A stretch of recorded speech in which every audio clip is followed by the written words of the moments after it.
Hello, wonderful world, and a really warm welcome to those brothers and sisters who ride motorcycles like me.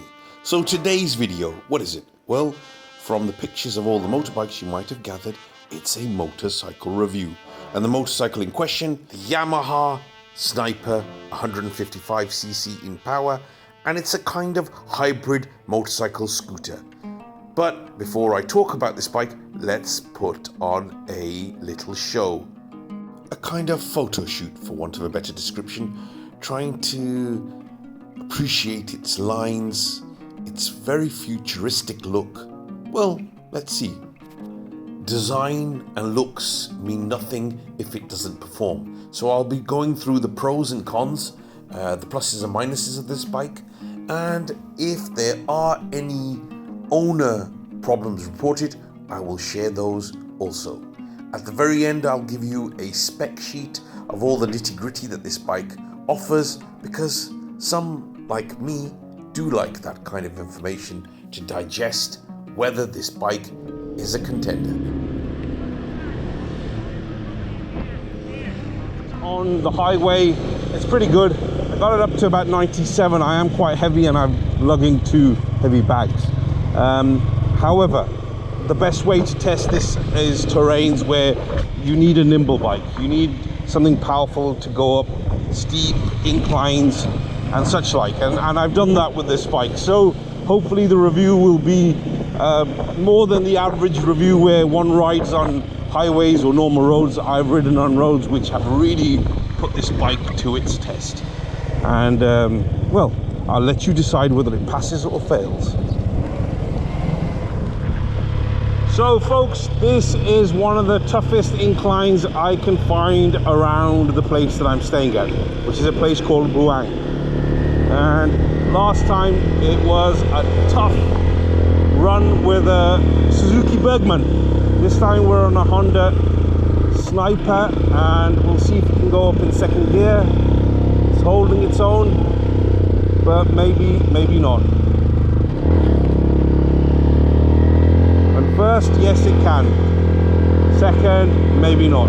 But this is a really steep incline, and though I've done that in the mountains with this bike, I just thought I'd test this against the Suzuki Bergman.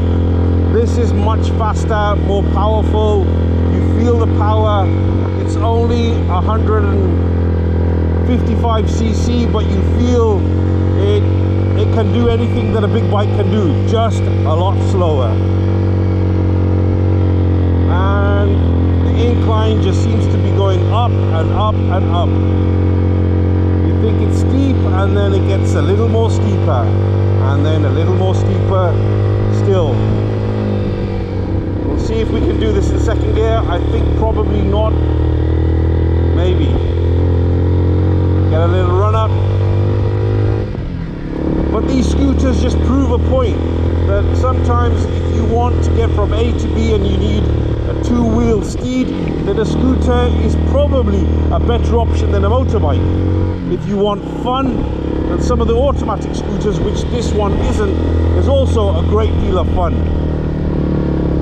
But if you want a manual bike, then these scooters are good. But I'm afraid my conclusion is they will never replace a normal motorcycle.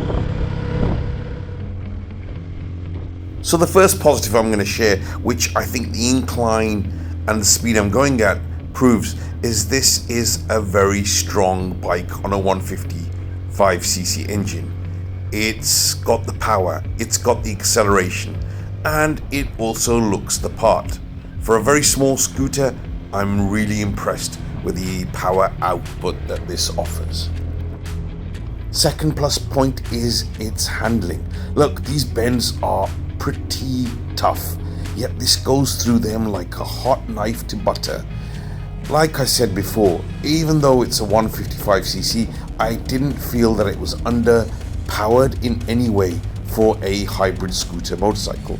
And handling wise, it just does it so well and with great ease. This is definitely a city bike, but it's also proven to be a bike that you can take distance. Maybe not as comfortable as a bigger bike with a more comfortable seat, but I think 100 kilometers, 200 kilometers isn't really a long distance for this to cover with comfort. With all scooters, including this one, what I found is the fuel efficiency is tremendous. You know, a litre of fuel will give you in excess of 40 kilometers, which equates to about 30 miles, and that is really impressive. In a time when fuel prices are going through the roof, that is something not to just look over, but certainly something to consider when making a decision to buy a bike. Final plus point, the bike is equipped with modern features.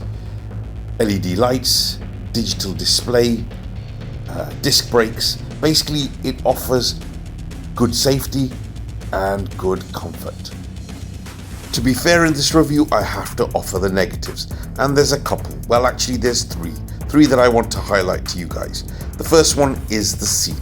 It's very firm, and I think long distance, as I've done long distance on this bike, it is a little more painful than I would like it to be. Of course, there is a fix. Aftermarket seats are available, or little add-on cushions that can make the seating arrangement more pleasant for the distance that one could cover on this bike. Second negative is the fact that it's a sporty type bike, which means if you're a taller person, it's actually not very comfortable. I'm 6 foot. I didn't find it too uncomfortable, but it wasn't comfortable, if you catch my drift. I think if you're looking for a comfortable bike and you're a taller rider, then maybe this will challenge you more than you want it to. Final negative is the suspension. Again, this I guess is connected to the fact that it is a sporty type bike, and therefore the suspension is firm. On nice clean roads you don't feel the suspension, but when the road gets a little more boisterous and testing, then yes, the suspension makes you feel you wish you were on a softer bike. So before I offer the fact sheets, the specification sheets, just let me share a few things that I found from forums, what owners have to say about its problems. One of the things that comes out is vibrations. At higher speeds, some owners have recorded the bike vibrates.